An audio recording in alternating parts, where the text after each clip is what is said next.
උසස් පෙළ නව විෂය නිර්දේශය යටතේ සංනිවේදනය හා මාධ්‍යන්තයේ විෂය අදාළ දුරවලට පළවෙනි පාඩමේ ඉපැද්දෙන්නේ ඉතින් අසීරුවේ කියලා ඉඳන පාඩමක් තමයි අද සාකච්ඡා කරන්නේ. පාඩම ඒක කියන්නේ පළවෙනි පාඩමේදී සංනිවේදන අධ්‍යයනයේ ආරම්භය හා විකාශය. සංනිවේදන අධ්‍යයනයේ ආරම්භය හා විකාශය. මේ පාඩම මාතෘකාව ගන්න. ඒ මාතෘකාව තුලින්ම විද්‍යාවට පාඩමට ප්‍රවේශය ලබා ගන්න බලන්නේ උපදෙවි කතා කරන්නේ. සංනිවේදන අධ්‍යයනයේ ආරම්භය අනුගාමී අපි මේ පාඩමයේදී සාකච්ඡා කරනවා. සංනිවේදන විෂයක් විදියට ලෝකයේ තුල ආරම්භ වෙච්ච ආකාරය සහ ඉදිරියට ප්‍රමාණිකව විකාශනය වෙච්ච ආකාරය කතා කරනවා. එතකොට සංනිවේදන විෂයක් විදියට ආරම්භ වීම සහ ඉදිරියට විකාශනය වීම කියන පාඩම තමයි අපි අද කතා කරන්නේ. එතකොට මේ සංනිවේදන සංනිවේදනය විෂයක් විදියට ආරම්භ වන්නේ ඇමරිකාව මූලික කරගෙන පුතේ 1940 දශකයේ. හැබැයි 1940 දශකයේ සංනිවේදන විෂයක් විදියට ප්‍රථමයෙන්ම ඇමරිකාවේ ඉලිනොයිස් විශ්වවිද්‍යාලයේ මහාචාර්ය විල්බර් ෂාම් මේ විෂයක් විදියට ආරම්භ කරනවා. අන්න ඒ ආරම්භ කිරීම දක්වාවන අවධිය තුල පුතේ මේ විෂය ආරම්භ කරන්න තුබුදුපු හේතු වෙච්ච කාරණා ගණනාවක් තියෙනවා. අපි නව විෂය නිර්දේශයට කතා කරනකොට සංනිවේදන අධ්‍යයනයේ විෂයක් විදියට ආරම්භ කරන්න හේතු වෙච්ච ප්‍රධානතම කාරණාවල් කිහිපයක් කතා කරනවා. ඒ කාරණාවල් කියන්නේ 1940 දශකයත් එක්ක තිබිච්ච සමාජ ආර්ථික දේශපාලන කාරණාවල් තමයි මෙන්න මේ ශාස්ත්‍රීය විෂයක් විදිහට ආරම්භ වන හේතුවල. අපි කතා කරන්නේ සංනිවේදන අධ්‍යයනය විෂයක් විදිහට සංනිවේදන අධ්‍යයනයේ ආරම්භයට බලපාපු ප්‍රධානම සාධකයක් විදිහට කතා කරනකොට කාර්මික විප්ලවය. කාර්මික විප්ලවයේ කතා කරන ඊට පස්සේ සංනිවේදන තාක්ෂණයේ දියුණුව සහ විකාශය. ඊට පස්සේ පළවන සහ දෙවන ලෝක යුද්ධ. මේ කියන කාරණා තුන ප්‍රධානම කාරණා උදේ මීට අමතරව අපි කතා කරනවා. සංනිවේදන මෙවලම් කරනවා. සංනිවේදනය කරනවා සමාජයේ සිදු කළ බලපෑම. මේ ප්‍රධාන කාරණා දෙකම කතා කරනවා. සංනිවේදනය කරනවා සමාජයේ සිදු කළ සංනිවේදනය තුලින් සිදු වූ සමාජ බලපෑම. සංනිවේදනය තුළ සිදු වූ සමාජ බලපෑම. මේ සංනිවේදනය හරහා සිදුවෙච්ච සමාජ බලපෑමක් මේකට තීරණාත්මක සාධකයක්.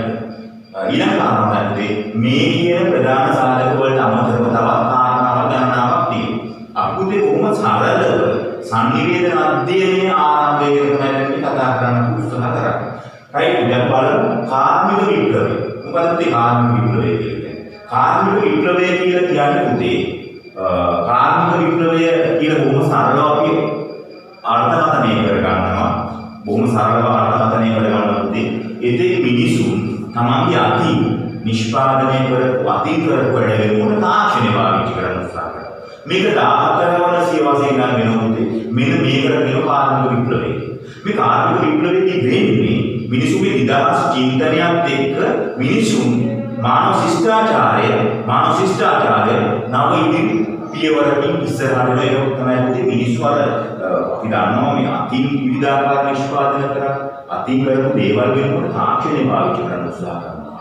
විවිධ යන්ත්‍ර සූත්‍ර නිෂ්පාදනය කරන්න උත්සාහ කරනවා. ඒ යන්ත්‍ර සූත්‍ර පාවිච්චි කරලා තමන්ගේ එදිනදා කාර්යයන් වඩා වේගවත්ව, වඩා සක්‍රියව, වඩා ක්‍රමවත්ව කරන්න උත්සාහ කරනවා. මේක තමයි බොහොම සරලව අපි කතා කරන්නේ කාර්මික විප්ලවය කියලා. උදේ කාර්මික විප්ලවයත් එක්ක විවිධ කාර්මික තාක්ෂණික භාණ්ඩ සමාජගත වෙනවා. මෙන්න මේ කාර්මික විප්ලවයත් එක්ක තමයි උදේ සංනිවේදන ශේෂ්ත්‍රය හා බැඳිච්ච විවිධාකාර තාක්ෂණික මෙවලම් රැසක් සමාජගත වෙනවා.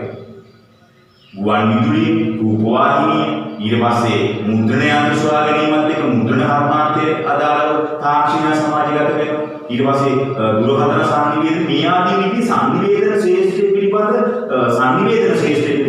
නව පිබිදීම නව තාක්ෂණික මෙවලම් රැසක් සමාජගත වීමක් වෙනවා. ඔබ දන්නවා 1455 වගේ කාලෙදී උදේ ජර්මන් ජාතික ජොහානස් ගුටෙන්බර්ග් කියන පුද්ගලයා මුද්‍රණ යන්ත්‍ර සොයා ගැනීමක් කරා. මේක තමයි ලෝකයේ බිහිවෙච්ච ප්‍රථම ජනමාධ්‍ය බිහිවෙන්නේ මුද්‍රණ යන්ත්‍රයත් එක්ක පසු කාලීන පුවත්පත බිහි වෙලා ඒ විදිහට සමාජයේ ජනමාධ්‍ය බිහිවීමේ මූලික ආරම්භය තමයි ඉතින් සිදුවන්නේ. ඊට පස්සේ පුතේ පසු කාලීනව මේ හන පිළිබඳව එක තැනක ඉඳලා තවත් තැනකට පණිවිඩයක් යැවීම පිළිබඳව පරීක්ෂණ කරන්න පටන් ගන්නවා. මේක අවුරුදු 10 ගණනක් තිස්සේ සිදුවෙච්ච ක්‍රියාවලියක් පුතේ. සැමුවෙල් මෝස් කියන විද්‍යාඥයා මෝස් කියන සංඥාක්‍රමයක් හොයා ගන්නවා. හැබැයි මේ මෝස් සංඥාක්‍රමය සොයා ගැනීමක් කරන හැබැයි මේ මෝස් සංඥාක්‍රමය පසු අසාර්ථක වෙනවා. 1844 තමයි පුතේ මෝස් සංඥාක්‍රමය හොයාගන්නේ.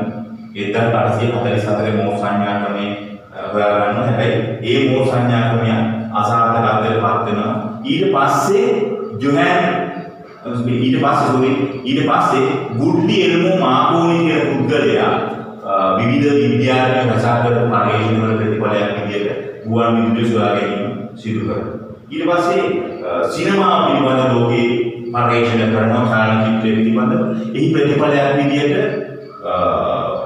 විවිධ ශ්‍රේෂ්ඨ නියෝජනය කරන තාක්ෂණය පිළිබඳ ප්‍රාමාණික දැනුමක් තියෙන විද්වතුන්තු විවිධ පුද්ගලයෝ මේ කියන රූප සම්ප්‍රේෂණය පිළිබඳව රූප චලනයන් පිළිබඳව පරීක්ෂණ කරලා ඒ පරීක්ෂණ වල ප්‍රතිඵලයක් විදිහට සිනමාව ලෝකෙට බිහි වෙනවා. සිනමාවේ බිහි වෙන්නේ ලෝකෙට සිනමාව සාමාන්‍යයෙන් 1895 සිනමාව බිහි වුණා කියලා කතා කරනවා. ඒ ලුමියර් සහෝදරයෝගේ සිනමා පටය දැක්වීමත් එක්ක. ඉතින් ඊට පස්සේ පුතේ ගුවන් විදුලිය රූපවාහිනිය බිහිවීමට අවශ්‍ය පදනම සකස් කරනවා. ඊට පස්සේ පුතේ 1926 රූපවාහිනිය බිහි වෙනවා. එතකොට මෙන්න මේ කියන පදනම කාර්මික විප්ලවයත් එක්ක සංනිවේදන තාක්ෂණික මෙවලම් රස සමාජගත වෙනවා. මෙන්න මේ මොනවද පුතේ අපි ඉස්සරහ කතා කරා පුවත්පත, ගුවන් විදුලිය, සිනමාව, රූපවාහිනිය වගේ සංනිවේදන මෙවලම් ටිකක් සමාජගත වෙනවා. මේත් එක්ක විවිධ තැපැල් සේවා වගේ දේවල් සමාජගත වෙනවා.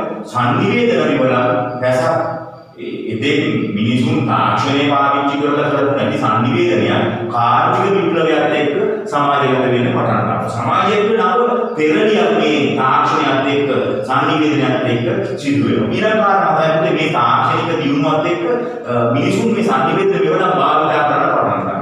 ඒත් එක්කම ලෝකයේ ඇතුලේ අපි කතා කරනවා ලෝකයේ ඇතුලේ මෙතෙක් සිදුවෙච්ච දැවැන්ත මානව ජීවිත සංඛාරය තමයි පුතේ පළවන සහ දෙවන ලෝක යුද්ධය. මානව ඉතිහාසය ආපස්සට කියපු මානව ඉතිහාසය ඇතුලේ අඳුරුතම කාල පරිච්ඡේදයක් තමයි පළවන සහ දෙවන ලෝක යුද්ධය. පළවන සහ දෙවන ලෝක යුද්ධයේ සංනිවේදන විෂය ආරම්භයට මඟ පෙන්වනවා. ඒකට හේතු කරන්නේ සංනිවේදන මෙවලම් පළවන සහ දෙවන ලෝක යුද්ධයේ අවශ්‍යතාවයන් උදෙසා සංනිවේදන මෙවලම් රසක් සමාජගත වෙනවා. ඒකම සමාජයට හඳුන්වලා දීමක් කරනවා. පළවන ලෝක යුද්ධයේ මැදිහත් වෙච්ච ජර්මනි හිට්ලර් වගේ අය සංනිවේදන මෙවලම් ප්‍රබලව භාවිතා කරනවා. තමන්ගේ රටේ ඉඳපු දහස් ලක්ෂ සංඛ්‍යාත ජනතාව යුද්ධයේ පක්ෂග්‍රාහී ජනතාව බවට පරිවර්තනය කරනවා. මිනිසුන්ගේ චින්තනය විනාශ කරන්න මෙන්න මේ සංනිවේදන වන පළවන සහ දෙවන ලෝක යුද්ධෙදි පාවිච්චි කරනවා. ඒත් එක්කම යුද්ධමය අවශ්‍යතාවයන් සහ යුද්ධ කටයුතු සංනිවේදනය කරන්න මේ කියන සංනිවේදන මෙවලම් පළවන සහ දෙවන ලෝක යුද්ධය ඇතුලේ භාවිතා කරනවා. right? ඊට පස්සේ පුතේ යුද්ධේ ඉවරුණයින් පස්සේ ලක්ෂ සංඛ්‍යාත මිනිසුන්ට ජීවිත අහිමි වෙනවා. ගෙවල් දොරවල් අහිමි වෙනවා. නිවාස අහිමි වෙනවා. ජීවත් වෙන්න තැනක් නැති වෙනවා. මිනිස්සුගේ බලාපොරොත්තු සුන් වෙනවා. මෙන්න මේ කියන තත්ත්වයන් එක පුතේ බිඳ වැටිච්ච මානසිකත්වයන් නම් වලන යුද්ධ ඉවරුණයින් පස්සේ මෙන්න මේ කියන සංනිවේදන මෙවලම් ටික පාවිච්චි කරන්න උත්සාහ කරනවා. right? ඊළඟට තමයි මේ යුද්ධයක පැත්තකින් දෙවන ලෝක යුද්ධය අනිත් පැත්තේ මේ කියන විවිධ තාක්ෂණික මෙවලම් සමාජගත වීමත් එක්ක සිදුවෙච්ච පරිවර්තනයන් එක්ක සංනිවේදන මෙවලම් පුතේ සමාජගත වෙනවා. මේ සමාජගත වෙච්ච සංනිවේදන මෙවලම් ආරම්භ වෙන්නේ සමාජයට අයහපත් අහිතකර බලපෑමක් කියලා වෙනවා. දැන් අපි දන්නවා උදාහරණවම පළවන සහ දෙවන ලෝක යුද්ධයේ උදෙසා ජර්මනි හිට්ලර් වගේ ඒකාධිපති පාලකයෝ බොහොම උපක්‍රමශීලීව සංනිවේදන මාධ්‍ය මෙවලම් පාවිච්චි කරා. පසුකාලීනව ජර්මනි හිට්ලර්ගේ ඇමති මණ්ඩලයේ ඇමති කෙනෙක් වෙච්ච ආචාර්ය ගෝබෙස් කියන පුද්ගලයා කියනවා ලක්ෂ සංඛ්‍යාත ස්වාධීන ජර්මන් ජනතාවගේ ස්වාධීන චින්තනය අපි තාක්ෂණික සංනිවේදන මාධ්‍ය භාවිතා කරලා වෙනස් කරා. ඒ තමයි ආචාර්ය ගෝබෙස් තමයි කියන්නේ ස්වාධීන චින්තනය වෙනස් කරා කියන මිනිස්සු. හරිද? ඉතින් පුතේ අන්න එතකොට පළවන සහ දෙවන ලෝක යුද්ධය අවසන් වුණායින් පස්සේ මානසිකව විඳවැටිච්ච බලාපොරොත්තු සුන් වෙච්ච මිනිසු ටික ලෝකෙට නිර්මාණය වෙනවා. අන්න මේ මිනිසුන්ගේ චිත්ත ශක්තිය ගොඩනගා මානසිකත්වයේ නම්වන්න සංනිවේදනය වල පාවිච්චි කරනවා.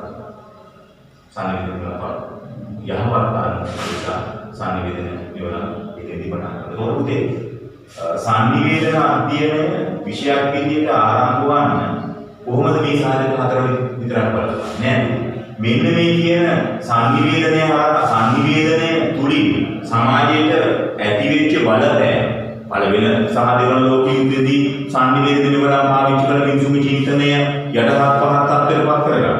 ඊළඟ කාරණා තමයි යුද්ධය ඉවරුණයින් පස්සේ යුද්ධයේ පීඩාවට පත් වෙච්ච මිනිසුන්ගේ මානසිකත්වය හපත් කරන්න සංනිවේදනය වල පාවිච්චි කරනවා. ඒත් ඒක උදේ සමහර වාසි මූල්‍යයෙන් අරමුණු වලින් ක්‍රියාත්මක වන ඇතැම් මිනිස් තමන්ගේ දේශපාලන බලය තහවුරු කරගන්න. ඒත් එක්කම අසභ්‍ය කාම ප්‍රකාශ ලිංගිකත්වය වගේ දේවල් ගොඩ දක්වන්න සංනිවේදනය වල 1940 ගණන් වගේ වෙද්දී සමාජයට හඳුන්වන දෙන්න පටන් ගන්නවා. ඉතින් මෙන්න මේ තත්ත්වයත් එක්ක සංනිවේදනය හරහා පුතේ සංනිවේදනය හරහා 1940 දශකයේ වන විට පුතේ සංනිවේදනය හරහා සමාජයට සුවිශේෂී ප්‍රබල බලපෑමක් කරන්න පටන් ගන්නවා. සමාජයේ සුවිශේෂී බලපෑමක් කරන්න පටන් ගන්නවා. එතකොට මේ බලපෑමත් එක්ක සමාජයේ විද්වතුන් කියන මිනිස්සු සමාජයේ උගතුන්ගේ අවධානය යොමු වෙනවා සංනිවේදනය හරහා මහ දැවැන්ත බලපෑමක් සමාජයට එල්ල වෙනවා. සංනිවේදනය හරහා මහ දැවැන්ත බලපෑමක් සමාජයට එල්ල වෙනවා. එක පැත්තකින් සමාජයේ අසභ්‍ය දේවල් සමාජගත කරනවා. එහෙම නැත්නම් තවත් පිරිසක් තමන්ගේ දේශපාලන බලය වර්ධනය කරන්න ඒ සඳහා වෙච්ච වැඩිහත් වීමක් විදිහට සංනිවේදනය පාවිච්චි කරනවා. මෙන්න මේ වගේ තත්ත්වයන් එක්කලා සංනිවේදන විෂයක් විදියට හැදෑරිය යුතුය කියලා සමාජය ඇතුලේ සමාජයේ එවකට ඇමරිකාව වගේ රටවල් වල ඉඳපු විද්වතුන්ගේ අවධානයට හසු වෙනවා. ඒතකොට පුතේ මෙන්න මේ කියන ප්‍රධාන සාධක මත සමාජයේ සංනිවේදනයේ බලපෑමක් වෙනවා. ඒ බලපෑමත් එක්ක ඇතිවෙච්ච තත්ත්වයන් එක්ක සමාජය ඇතුලේ එවකට බුද්ධිමතුන් උගතුන් විද්වතුන්ගේ අවධානය යොමු වෙනවා. සංනිවේදනය හරහා මහ දැවැන්ත බලපෑමක් සමාජයට ඉද වෙනවා. ඒ නිසා මේ විෂය පිළිබඳ හැදෑරීමක් සිදු කළ යුතුයි කියලා සාකච්ඡාවක් ආරම්භ වෙනවා. මේ සාකච්ඡාව ආරම්භ වෙන අවධිය වෙද්දී පුතේ සංනිවේදන විෂය වෙනත් විෂයන් වල සංනිවේදන විෂය පුතේ වෙනත් විෂයන් වල ඇතැම් විෂයන් වල අන්තර්ගත විෂයක් විදිහට හැදෙනවා. ඒ තමයි දේශපාලන විද්‍යාව, සමාජ විද්‍යාව, ඊට පස්සේ ඉංග්‍රීසි වගේ විෂයන් තුල, මනෝවිද්‍යාව වගේ විෂයන් තුල සංනිවේදන විෂය යම් කොටස් විදියට අන්තර්ගත විෂයක් විදිහට හැදෙනවා. මෙන්න මේ අධ්‍යයනයක ඉස්සෙල්ලාම මේ සංනිවේදන විෂයට අවශ්‍ය මූලික පදනම, සංනිවේදන විෂයට අවශ්‍ය මූලික පදනම සකස් කිරීමක් කරනවා සංනිවේදන විද්‍යාඥයෝ. සංනිවේදන විද්‍යාඥයෝ විතරක් නෙවෙයි, සංනිවේදනයේ හා සම්බන්ධ සංනිවේදනයේ පිළිබඳ උනන්දුවක් දක්වපු දේශපාලන විද්‍යාව නියෝජනය කරන විද්වතෙක්, ඒත් එක්කම සමාජ විද්‍යාව නියෝජනය කරන විද්වතෙක්, ඒත් එක්කම මනෝවිද්‍යාව නියෝජනය කරන විද්වතෙක්. මෙන්න මේ තුන් දෙනා මුල් කාලීන සංනිවේදන විෂයට අදාළ සංනිවේදන විෂය පිළිබඳ කතිකාවතක් ඇති වෙනවා. ඒ කතිකාවතත් එක්ක සංනිවේදන විෂය පිළිබඳව විග්‍රහ කරමින් සංනිවේදනයේ පිළිබඳ යම් විග්‍රහයක් කරමින් කෘති තුනක් සම්පාදනය කරනවා. මෙන්න මේ කෘති තුනක් දෙකපොතේ මෙන්න මේ කෘති තුනත් එක්ක සංනිවේදන විෂය පිළිබඳ සමාජයේ විශේෂ අවධානයක් යොමු වීමක් වෙනවා. චාස් කූලි කියන සමාජ විද්‍යාඥයා, චාස් කූලි කියන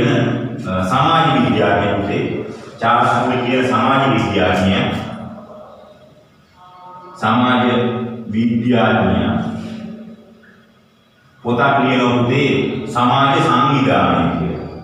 සමාජ සංවිධානය. ඊට පස්සේ උදේ අපි කතා කරනවා චාස් කූලිගේ පොත සමාජ සංවිධානය. ඊට පස්සේ දේශපාලන විද්‍යාව විෂය ශ්‍රේෂ්ඨය නියෝජනය කරන වෝල්ටර් ලිප්මාන්. දේශපාලන විද්‍යාව විෂය නියෝජනය කරන වෝල්ටර් ලිප්මාන් ජනමතය කියලා කෘතියක් සම්පාදනය කරනවා. ඒත් එක්කම අධ්‍යාපන මනෝවිද්‍යාඥ ජෝන් ඩුවී පොතක් ලියනොත් ජනතාව සහ ඔවුන්ගේ ගැටලු. එතකොට මෙන්න මේ කියන තුන් දෙනා සංනිවේදන විෂය පිළිබඳව මුල් කාලීනව සංනිවේදන විෂය ශාස්ත්‍රීය විෂයක් විදිහට ආරම්භ වීමට පෙර ආතුව සංනිවේදන විෂය පිළිබඳ විශේෂ අවධානයක් යොමු කරමින් මෙන්න මේ කියන කෘති තුන සම්පාදනය කරනවා. මෙන්න මේ විද්වතුන් තුන් දෙනා සංනිවේදන විෂය මුල් කාලීනව පෝෂණය කරන් මැදිහත් වෙච්ච සංනිවේදන විද්වතුන් තුන් දෙනෙක් විදිහට අපි කතා කරනවා. මෙන්න මේ කියන විද්වතුන් තුන් දෙනාගේ අවධානයත් එක්කලා සමාජය තුළ නව කතිකාවත, නව ඇරමුණ, නව සංවාදයක් ඇති වෙනවා සංනිවේදන විෂය පිළිබඳ. සංනිවේදන විෂය පිළිබඳ නව සංවාදයක් ඇති වෙනවා. මුන් මේ විෂයන් හා සම්බන්ධ වෙමින් මේ විෂය කාරණාවල එක්ක සංනිවේදන විෂය පිළිබඳ යම් විග්‍රහයක් කරනවා. ඊට පස්සේ උදේ ඔබ දන්නවා දෙවන හා පළවන ලෝක යුද්ධයේ හේතුවෙන් ජර්මනියේ ඉඳපු උගත් බුද්ධිමතුන් පිරිස මොකද කරන්නේ? ජර්මනි හිට්ලර්ට එරෙහි වෙච්ච සියලුම දෙනා වලට ඝාතනය. ඊට පස්සේ ජර්මනියේ හිට්ලර්ගේ තමන්ගේ ජීවිතය බේරගන්න ඇමරිකාවට පැනලා යනවා තවත් බුද්ධිමතුන් පිරිස. ඇමරිකාවට යනවා තමන්ගේ ජීවිතය ආරක්ෂා කරගන්න ඇමරිකාවට සංක්‍රමණය වෙනවා. මේක තමයි සාමාන්‍ය පුතේ අපේ රටේ වුණා යුද්ධයක් තිබිච්ච අවධිය ගත්තොත් මේ යුද්ධය ඇතුලේ විවිධාකාර මිනිසුන් පීඩාකාරී තත්ත්වයන් ඇති වෙනවා. ලෝකේ ඕනෑම රටක යුද්ධ වේලාවක් තියෙද්දි උගතුන් බුද්ධිමතුන් එහෙම තෝර බේරීමක් කොහොම නැත්නම් ජීවිත වටිනාකමක් නිර්මාණය වෙන්නේ නැහැ. යුද්ධයක් කියනකොට පුතේ ඕනෑම රටක මිනිසුන්ගේ ජීවිත දේවල් දෙවැන්ත විදිහට විනාශ වෙනවා. ඒකෝට පුතේ ජර්මනියේ ඉඳපු උගත් බුද්ධිමතුන් පිරිස තමයි ජීවිත ආරක්ෂා කරගන්න උපක්‍රමශීලීව ඇමරිකාව වගේ රටවල් වලට සංක්‍රමණය වීම සිදු වෙනවා. රයිට්. එතකොට අර හිට්ලර්ගේ බය ඇමරිකාවට සංක්‍රමණය වෙච්ච බුද්ධිමතුන් විශ්වවිද්‍යාල ආචාර්යවරුන් මහාචාර්යවරුන් එකට එකතු වෙලා 1940 දශකයේ ඇතුලේ සංනිවේදන විෂය ශාස්ත්‍රීය විෂයක් විදිහට ආරම්භ කරන්න අවශ්‍ය පදනම සකස් කරනවා. අන්න මේහි ප්‍රතිඵලයක් විදිහට තමයි පුතේ ප්‍රථමයෙන්ම මේ සඳහා සුවිශේෂී දායකත්වයක් දරන කවුද? මහාචාර්ය විල්බෂාම්. මහාචාර්ය විල්බෂාම් පුතේ මහාචාර්ය විල්බෂාම් අපි කතා කරන පුතේ මහාචාර්ය විල්බෂාම් සංනිවේදන විෂය පියා කියන. ඇයි පුතේ මේ මහාචාර්ය විල්බෂාම් සංනිවේදන විෂය පියා කියන කතා කරන්නේ? මේ සංනිවේදන විෂය ආරම්භ කිරීමත් එක්ක විල්බෂාම් සුවිශේෂී දායකත්වයක් දරනවා. 1940 දශකයේ තමයි අපි කතා කරන්නේ පුතේ සංනිවේදන විෂය ආරම්භය. right? අර ඉස්සෙල්ලා කතා කරපු විද්වතුන් තුන්දෙනා කවුද? අපි කතා කරපු දැන් ඉස්සෙල්ලා අපි කතා කරපු විද්වතුන් තුන්දෙනෙක් කියනවා. බෝල්ටන් ලික්මාන්, චාල්ස් කූලි, ජෝන් ඩුයි. මේ තුන්දෙනා සංනිවේදන විෂයට අවශ්‍ය මූලික පදනම සකස් කරනවා. 1940 දශකයේ ඇමරිකාවේ විල්බෂාම් සමාජ විද්‍යාඥයෙකු පුතේ මොහු සංනිවේදන විෂය පිළිබඳව තිබිච්ච උනන්දුවත් එක්ක කරපු පරිශ්‍රණත් එක්ක ඔහු ජනමාධ්‍ය පාසල ආරම්භ කිරීමක් වුණා. ජනමාධ්‍ය පිළිබඳ පාසල. ඊළඟ කාරණා තමයි සංනිවේදන පරිශ්‍රණ ආයතන. සංනිවේදන පරිශ්‍රණ ආයතන ආරම්භ කිරීමක් කරනවා. ඒ සංනිවේදන පරිශ්‍රණ ආයතන ආරම්භ කරනවා. ඊට පස්සේ 1940 දශකයේ ලෝකේ ප්‍රථම වරට පුතේ ඇමරිකාවේ ඉලිනොයිස් විශ්වවිද්‍යාලය ඇමරිකාවේ ප්‍රථම විශ්වවිද්‍යාලය ඉලිනොයිස් විශ්වවිද්‍යාලයේ සංනිවේදන විෂයක් විදියට අධ්‍යයනාංශයක් විදියට ආරම්භ කිරීම සිදු කරා. ඒකෝට පුතේ 1940 දශකයේ විශේෂයෙන් විල්බෂාම්ගේ මැදිහත් වීමෙන් තමයි සංනිවේදන විෂය ශාස්ත්‍රීය විෂයක් විදිහට ආරම්භ කරන්නේ මූලිකත්වය දරන. හැබැයි පුතේ විල්බෂාම් මේ කියන විෂය ශාස්ත්‍රීය විෂයක් විදිහට ආරම්භ කිරීම සිදු කරලා හැරල්ඩ් ලැස්වේ, ෆෝල් ඩෙසාෆේ, කාල් හවුලර්, ලෝඩ් ෂැනොන් හා වොරන් ක්ලීවර්, කර්ටි ලෙවින් වගේ විද්වතුන් මේ සංනිවේදන විෂය පෝෂණය කරන්න මැදිහත් වෙනවා. මම ඔබට WhatsApp වරාපුතේ මම හිතන්නේ ටියුට් එකක් ලබා දීලා තියෙනවා. ඒත් එක්කම මගේ ටියුට් එක ලබා ගන්න කාට හරි නොහැකියාව තිබුණොත් ඔබට පුළුවන්කම තියෙනවා මගේ දුරකථන අංකයට කතා කරලා WhatsApp වරහා මේ ටියුට් එක ලබා ගන්න. මේ සංනිවේදන විද්‍යාඥයන්ගේ රූපරාමු මෙතන තියෙනවා. ඒකවල පුතේ මෙන්න මේ කියන විද්වතුන්ගේ මැදිහත් වීම අතර 1940 දශකයේ කවුද? මහාචාර්ය විල්බෂාම් මැදිහත් වෙලා සංනිවේදන විෂයක් විදිහට ආරම්භ කර කිරීම සිදු කරනවා. ඉලිනොයිස් විශ්වවිද්‍යාලයේ ඇමරිකාවේ ඉලිනොයිස් විශ්වවිද්‍යාලයේ සංනිවේදන විෂයක් විදිහට ආරම්භ කිරීම සිදු කරනවා. right? විෂයක් විදිහට ආරම්භ කිරීම සිදු කරනවා. right? එතකොට මෙන්න මේක තමයි පුතේ අපි කතා කරපු සංනිවේදන විෂය ආරම්භය කියන්නේ මෙන්න මේක.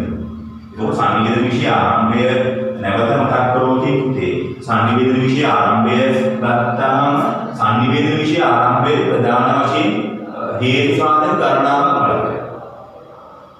මේ හේතු සාධක තමයි පුතේ විවිධාකාර සමාජ ආර්ථික දේශපාලන හේතු සාධක. අපි කතා කරන්නේ මොකද්ද? කාර්මික විප්ලවය. ඒක පරිදි කාර්මික විප්ලවය පළවන සහ දෙවන ලෝක යුද්ධය සංනිවේදන තාක්ෂණයේ ඇතිවෙච්ච ශීඝ්‍ර දියුණුව හා ව්‍යාප්තිය සංනිවේදන නිවලම් කරා සමාජයට බලපෑම් සිදු කිරීම වගේ ප්‍රධාන කාරණාවල් තමයි සංනිවේදන විෂයක් විදිහට ආරම්භ කරන්න බලපෑම. ඒකවලුත් මේ සංනිවේදන මෙවලම් සමාජගත වීමත් එක්ක සංනිවේදනය කරා සමාජයට බලපෑමක් එල්ලවනකොට සමාජීය විද්වතුන් මේ පිළිබඳව අවධානය යොමු කරා. මේ අවධානය යොමු කරපු එකේ ප්‍රතිඵලයක් විදිහට තමයි මේ සංනිවේදන විෂය ශාස්ත්‍රීය විෂයක් විදිහට ආරම්භ වීමට අවශ්‍ය පදනම සකස් වුණා. ආරම්භක අවශ්‍ය පදනම සකස් කරනවා. මම කතා කරන්නේ ඒ මූලික ආරම්භක පදනම සකස් කරනවා. දේශපාලන විද්‍යාඥ වෝල්ටර් ලිප්මාන් ජනමතය කියන කෘතියක් සම්පාදනය කරනවා.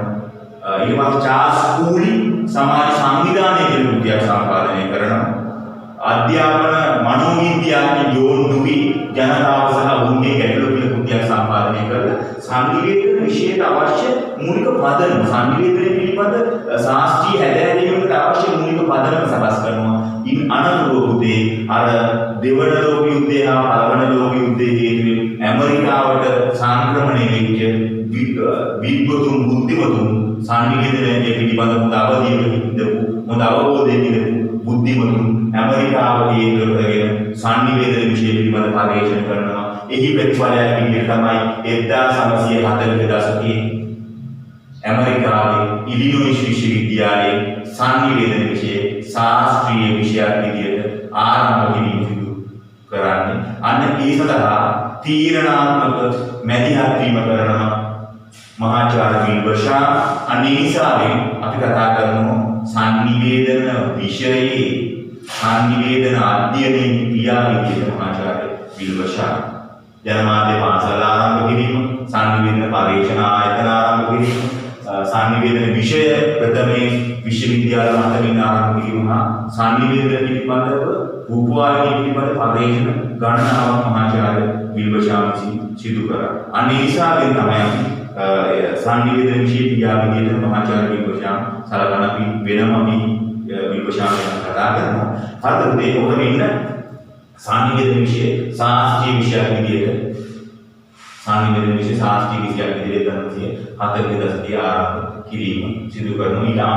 ඊට පස්සේ උදේ 1960 දශකයේ වෙනකොට සංනිවේදන විෂය පිළිබඳව විවිධාකාර පරීක්ෂණ වගේ දේවල් සිදු වෙන පටන් ගන්නවා. ඒ විශේෂයෙන්ම 1960 වගේ දශකයන් වන විට සංනිවේදන පරීක්ෂණ සිදු කරන විශේෂයෙන් මහාචාර්ය විල්බර් ෂා මගේ අය ඉහත් වෙලා රූපවාහිනී ළමා පරපුර කෙරෙහි ළමයි කෙරෙහි අහිතකර විදිහට බලපානවා කියලා මහාචාර්ය විල්බර් ෂා ලෝකේ ප්‍රථම වරට රූපවාහිනිය පිළිබඳ පරීක්ෂණයක් සිදු කරනවා.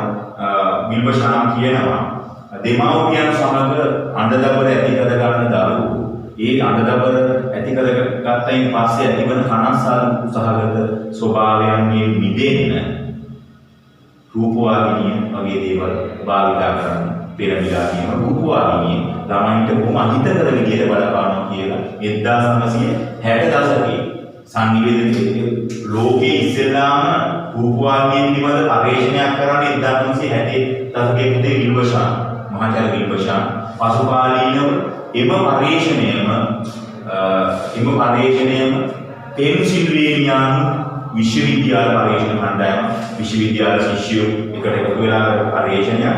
ඒ පරීක්ෂණයේ පුතේ ප්‍රචණ්ඩ ක්‍රියා සහිත රූපවාහිනී කාටුන් වැඩසටහන් එක ළමයි කණ්ඩායමකට දෙන්නවා. right?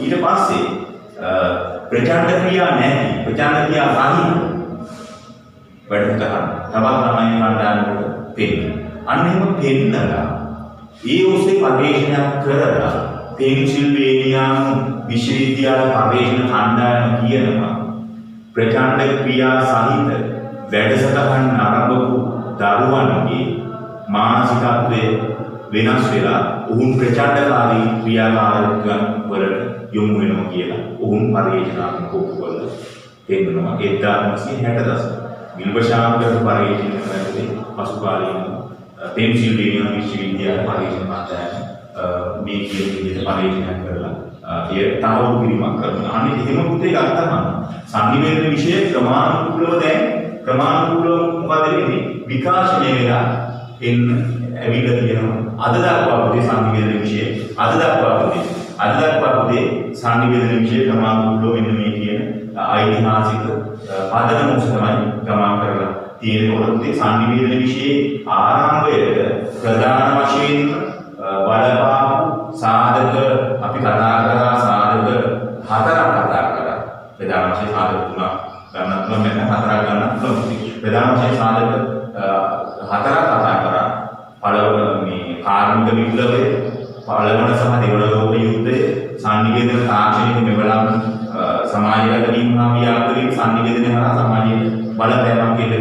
තියෙන ප්‍රධාන සාධක එක්ක ගොඩනැගිච්ච සමාජ වාතාවරණයත් එක්කලා පළවන දෙවන ලෝක යුද්ධය අවසානයේ සංනිවේදනය පිළිබඳ නව කතිකාවතක් සමාජය තුළ නිර්මාණය වෙනවා.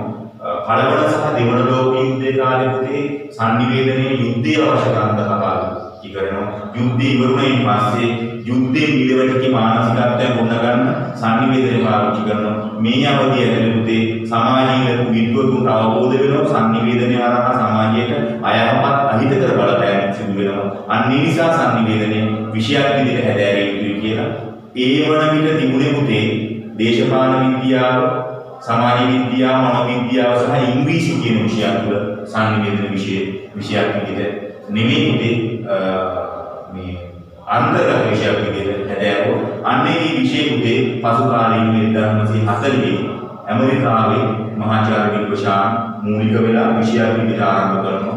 ඒ විෂයක් විදිහට ආරම්භ කරනකොට ෆෝල් ලැසාප්පේ, හැරල්ඩ් ලැස්වේ, කර්ටි ලෙවින්, ක්ලෝඩ් ෂැනොන්, වොරන් වීවර් වගේ සංනිවේදන විද්‍යාඥයන්ට දායක වෙනවා. එතකොට පුතේ විවිධාකාර සමාජ ආර්ථික දේශපාලනික සමාජ සාධක මත සංනිවේදන විෂය ශාස්ත්‍රීය විෂයක් විදියට ආරම්භ වීම ගැන අපි කතා කරා. එතකොට සංනිවේදන විෂය ශාස්ත්‍රීය විෂයක් විදියට ආරම්භ වන්නේ 1940 දශකයේ ඇමරිකාවේ ඉලිනොයිස් විශ්වවිද්‍යාලයේ. අර ඉලිනොයිස් විශ්වවිද්‍යාලයේ සංනිවේදන විෂය ශාස්ත්‍රීය විෂයක් විදියට ආරම්භ වන්නේ සුවිශේෂී සාධක කිහිපයක් රැසක් බලපෑමක් කතා.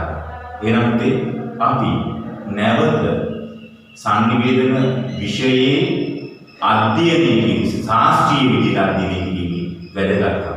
සංනිවේදන විෂය ශාස්ත්‍රීය විදිහට එහෙම නැත්නම් පුළුල් විදිහට හැදෑරීමේ වැදගත්කම වාසනාවක තත්වය කියන මාතෘකාවත් එක්ක ඔබ හමු වෙන අනිෂ්ඨරින් අද දවසේ පාඩම අවසන් කරනවා. මොනවා හරි පුතේ පාඩම තුළ මම ඉතා වේගයෙන් පාඩම කරගෙන ගියා. සජීවී පන්තිනාවරයක් වගේ උගන්වන්න උත්සාහ කරත් විවිධ තාක්ෂණික දෝෂ විවිධ දේවල් මැදිහත් වෙනවා. ඉතින් කමක් නැහැ පුතේ අපි උපරිම උත්සාහයක් කරා මම හිතන්නේ පාඩම කොට පැහැදිලි කර දෙන්න. ඉතින් මොනවා හරි ගැටලුවක් තිබුණොත් පාඩම තුළ අපේ WhatsApp group එකට